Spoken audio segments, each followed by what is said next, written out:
मध्य प्रदेश के राज्यपाल श्रीमान मंगूभाई पटेल, मध्य प्रदेश के मुख्यमंत्री श्रीमान शिवराज सिंह चौहान, केंद्रीय रेल मंत्री श्री अश्विनी वैष्णव जी, यहां उपस्थित अन्य सभी महानुभाव, भाई और बहनों, आज का दिन भोपाल के लिए, मध्य प्रदेश के लिए और पूरे देश के लिए गौरवपूर्ण इतिहास और वैभवशाली भविष्य के संगम का दिन है। भारतीय रेल का भविष्य कितना आधुनिक है, कितना उज्जवल है, इसका प्रतिबिंब भोपाल के इस भव्य रेलवे स्टेशन में जो भी आएगा उसे दिखाई देगा। भोपाल के इस ऐतिहासिक रेलवे स्टेशन का सिर्फ कायाकल्प ही नहीं हुआ है, बल्कि किन्नौरगढ़ की रानी कमलापति जी का इससे नाम जुड़ने से इसका महत्व भी और बढ़ गया है। गोंडवाना के गौरव से आज भारतीय रेल का गौरव भी जुड़ गया है। ये भी ऐसा समय में हुआ है जब आज देश जनजातीय गौरव दिवस मना रहा है। इसके लिए मध्य प्रदेश के सभी बहनों भाइयों को विशेष रूप से जनजातीय समाज को बहुत बहुत बधाई देता हूं। साथियों, आज यहां इस कार्यक्रम में भोपाल रानी कमलापति बरखेड़ा लाइन का तिहरीकरण, गुना ग्वालियर खंड का बिजलीकरण, फतेहाबाद चंद्रावती गंज उज्जैन और मथेला निमारखेड़ी खंड का बिजलीकरण और उसे ब्रॉडगेज में बदलने के प्रोजेक्ट का भी लोकार्पण हुआ है। इन सभी सुविधाओं के बनने से मध्य प्रदेश के सबसे व्यस्त रेल रूट में से एक पर दबाव कम होगा और पर्यटन, तीर्थाटन के अहम स्थानों की कनेक्टिविटी अधिक सशक्त होगी। विशेष रूप से महाकाल की नगरी उज्जैन और देश के सबसे स्वच्छ शहर इंदौर, इसके बीच मेमू सेवा शुरू होने से रोजाना सफर करने वाले हजारों यात्रियों को सीधा लाभ होगा। अब इंदौर वाले महाकाल के दर्शन कर समय पर लौट भी पाएंगे और जो कर्मचारी, व्यवसायी, श्रमिक साथी रोज अप डाउन यात्रा करते हैं, उनको भी बहुत बड़ी सुविधा होगी। बहनों और भाइयों, भारत कैसे बदल रहा है, सपने कैसे सच हो सकते हैं, ये देखना हो तो आज इसका एक उत्तम उदाहरण भारतीय रेलवे भी बन रहा है। 6-7 पहले तक जिसका भी पाला भारतीय रेल से पढ़ता था तो वो भारतीय रेल को ही कोसते हुए, हमेशा कुछ न कुछ बोलते हुए ज्यादा नजर आता था। स्टेशन पर भीड़भाड़, गंदगी, ट्रेन के इंतजार में घंटों की टेंशन, स्टेशन पर बैठने की, खाने पीने की असुविधा, ट्रेन के भीतर भी गंदगी, सुरक्षा की भी चिंता। आपने देखा होगा, लोग बैग के साथ चेन लेकर के आते थे, ताला लगाते थे। दुर्घटना का डर, ये सब कुछ, यानी रेलवे बोलते ही सब ऐसा ही ध्यान में आता था। मन में यही एक छवि उभर करके आती थी। लेकिन स्थिति यहां तक पहुंच गई थी कि लोगों ने स्थितियों के बदलने की उम्मीद तक छोड़ दी थी। लोग मान लिया, चलो भाई ऐसे ही गुजारा करो, सब ऐसे ही चलने वाला है। लेकिन जब देश ईमानदारी से संकल्पों की सिद्धि के लिए जुड़ता है तो सुधार आता ही आता है, परिवर्तन होता ही होता है। ये हम बीते सालों से निरंतर देख रहे हैं। साथियों, देश के सामान्य मानवी को आधुनिक अनुभव देने का जो बीड़ा हमने उठाया है, इसके लिए जो परिश्रम दिन रात किया जा रहा है, उसके परिणाम अब दिखाई देने लगे हैं। कुछ महीने पहले गुजरात में गांधीनगर रेलवे स्टेशन का नया अवतार देश और दुनिया ने देखा था। आज मध्य प्रदेश में भोपाल में रानी कमलापति रेलवे स्टेशन के रूप में देश का पहला ISO सर्टिफाइड, देश का पहला PPP मॉडल आधारित रेलवे स्टेशन देश को समर्पित किया गया है। जो सुविधाएं कभी एयरपोर्ट में मिला करती थी, वो आज रेलवे स्टेशन में मिल रही है। आधुनिक टॉयलेट, बेहतरीन खाना पीना, shopping complex, hotel, museum, gaming zone, hospital, mall, smart parking, ऐसी हर सुविधा यहां विकसित की जा रही है। इसमें भारतीय रेलवे का पहला सेंट्रल एयर कॉन्कोर्स बनाया गया है।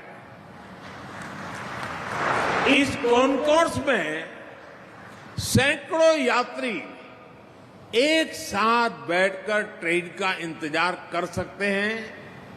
और खास बात यह भी है कि सारे प्लेटफॉर्म इस कॉन्कोर्स से जुड़े हुए हैं, इसलिए यात्रियों को अनावश्यक भागदौड़ करने की जरूरत नहीं होगी। भाइयों और बहनों, ऐसे ही इंफ्रास्ट्रक्चर की, ऐसी ही सुविधाओं की देश के सामान्य टैक्स पेयर को, देश के मध्यम वर्ग को हमेशा उम्मीद रही है। यही टैक्स पेयर का असली सम्मान है।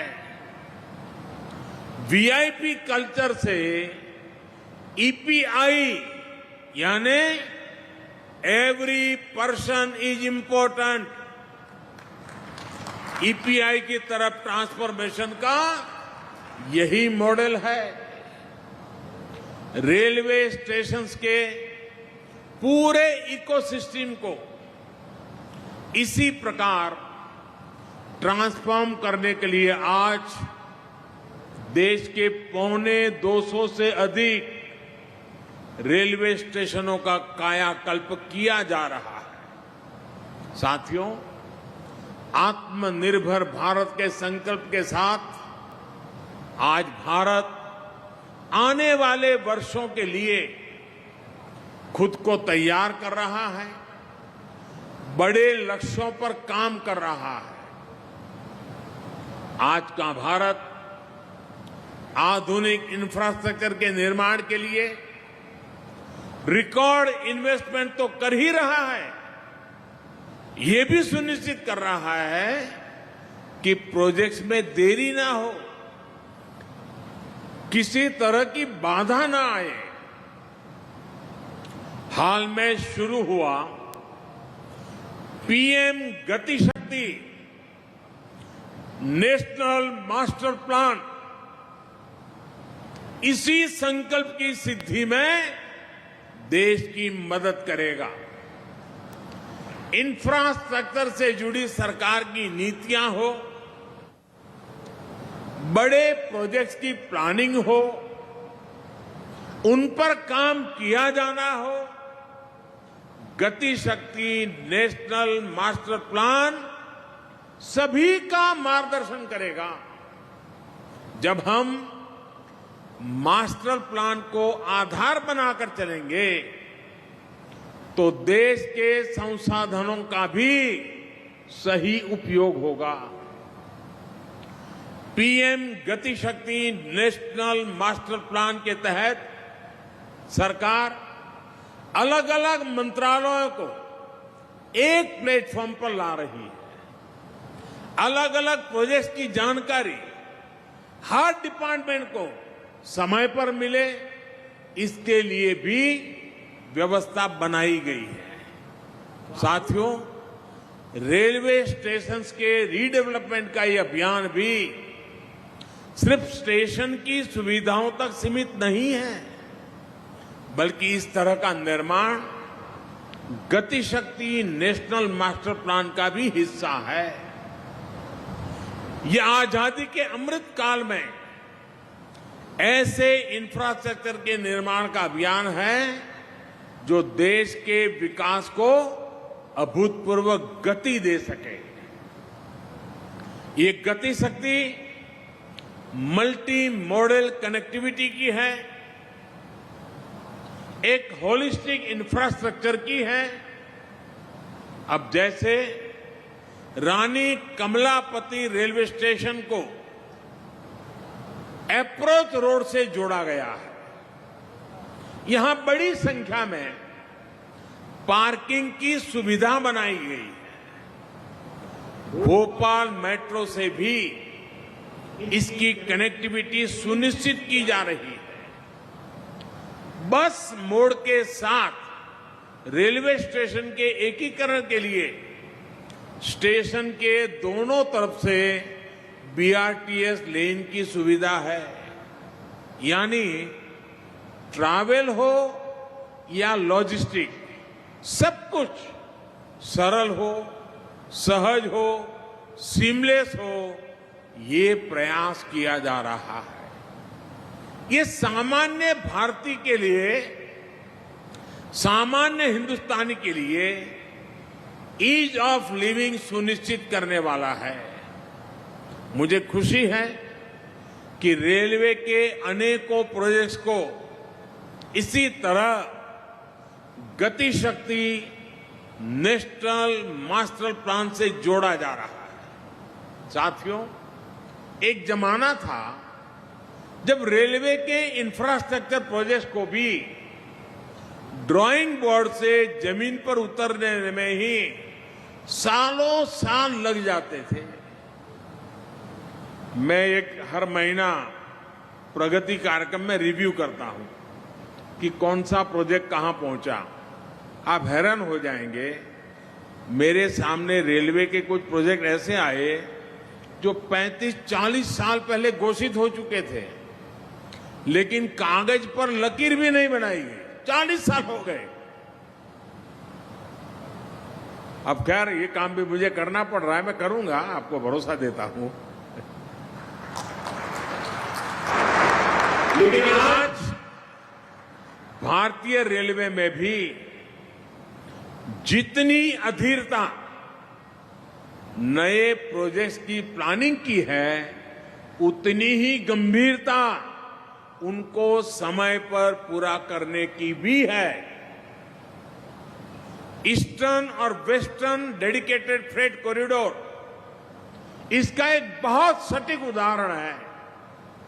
देश में ट्रांसपोर्टेशन की तस्वीर बदलने की क्षमता रखने वाले इन इंफ्रास्ट्रक्चर प्रोजेक्ट्स पर अनेक वर्षों तक तेज गति से काम नहीं हो पाया था, लेकिन बीते 6-7 सालों के दौरान 1100 किलोमीटर से अधिक रूट को पूरा किया जा चुका है और बाकी के हिस्से पर तेज गति से काम चल रहा है। साथियों, काम की यही गति आज दूसरे प्रोजेक्ट्स में भी दिखती है। बीते 7 सालों में हर वर्ष औसतन 2500 किलोमीटर ट्रैक कमीशन किया गया है, जबकि उससे पहले के सालों में ये 1500 किलोमीटर के आसपास ही होता था। पहले की तुलना में इन वर्षों में रेलवे ट्रैक के बिजलीकरण की रफ्तार 5 गुना से अधिक हुई है।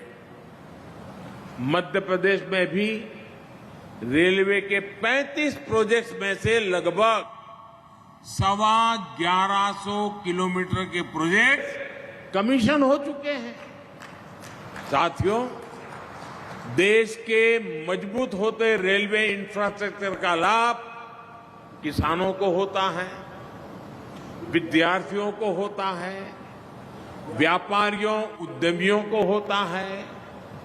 आज हम देखते हैं कि किस तरह किसान रेल के माध्यम से देश के कोने कोने के किसान दूर दराज तक अपनी उपज भेज पा रहे हैं।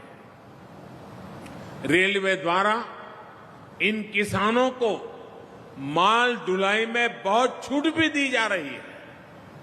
इसका बहुत लाभ देश के छोटे किसानों को भी हो रहा है। उन्हें नए बाजार मिले हैं, उन्हें नया सामर्थ्य मिला है। साथियों, भारतीय रेल सिर्फ दूरियों को कनेक्ट करने का माध्यम नहीं है, बल्कि ये देश की संस्कृति, देश के पर्यटन, देश का तीर्थाटन को कनेक्ट करने का भी अहम माध्यम बन रही है। आजादी के इतने दशकों बाद पहली बार भारतीय रेल के इस सामर्थ्य को इतने बड़े स्तर पर एक्सप्लोर किया जा रहा है। पहले रेलवे को टूरिज्म के लिए अगर उपयोग किया भी गया तो उसको एक प्रीमियम क्लब तक ही सीमित रखा गया। पहली बार सामान्य मानवी को उचित राशि पर पर्यटन और तीर्थाटन का दिव्य अनुभव दिया जा रहा है। रामायण सर्किट ट्रेन ऐसा ही एक अभिनव प्रयास है। कुछ दिन पहले पहली रामायण एक्सप्रेस ट्रेन देश भर में रामायण काल के दर्जनों स्थानों के दर्शन करने के लिए निकल चुकी है। इस ट्रेन की यात्रा को लेकर बहुत अधिक उत्साह देशवासियों में देखने को मिल रहा है। आने वाले दिनों में देश के अलग अलग हिस्सों से कुछ और रामायण एक्सप्रेस ट्रेनें भी चलने वाली है। यही नहीं, विस्टाडोम ट्रेनों का अनुभव भी लोगों को बहुत पसंद आ रहा है। भारतीय रेलवे के इंफ्रास्ट्रक्चर, ऑपरेशन और अप्रोच में हर प्रकार के व्यापक रिफॉर्म किए जा रहे हैं। ब्रॉडगेज नेटवर्क से मानव रहित फाटकों को हटाने से गति भी सुधरी है और दुर्घटनाओं में भी बहुत कमी आई है। आज सेमी हाई स्पीड ट्रेनें रेल नेटवर्क का हिस्सा बनती जा रही है। आजादी के अमृत महोत्सव में आने वाले 2 सालों में 75 नई वंदे भारत ट्रेनें देश भर में चलाने के लिए रेलवे प्रयासरत है। यानी भारतीय रेल अब अपनी पुरानी विरासत को आधुनिकता के रंग में ढाल रही है। साथियों, बेहतर इंफ्रास्ट्रक्चर भारत की आकांक्षा ही नहीं बल्कि आवश्यकता है। इसी सोच के साथ हमारी सरकार रेलवे समेत इंफ्रास्ट्रक्चर के हजारों प्रोजेक्ट्स पर अभूतपूर्व निवेश कर रही है। मुझे विश्वास है भारत का आधुनिक होता इंफ्रास्ट्रक्चर आत्मनिर्भरता के संकल्पों को और तेजी से देश के सामान्य व्यक्ति तक पहुंचाएगा। एक बार फिर आप सभी को आधुनिक रेलवे स्टेशन की ओर और साथ साथ अनेक नई रेल सेवाओं की बहुत बहुत बधाई देता हूं। रेलवे की पूरी टीम को भी इस परिवर्तन को स्वीकार करने के लिए, इस परिवर्तन को साकार करने के लिए रेलवे की जो पूरी टीम नए उत्साह के साथ जुटी है, मैं उनका भी अभिनंदन करता हूं, उनको भी बहुत बहुत धन्यवाद देता हूं। आप सबको अनेक अनेक शुभकामनाएं, बहुत बहुत धन्यवाद।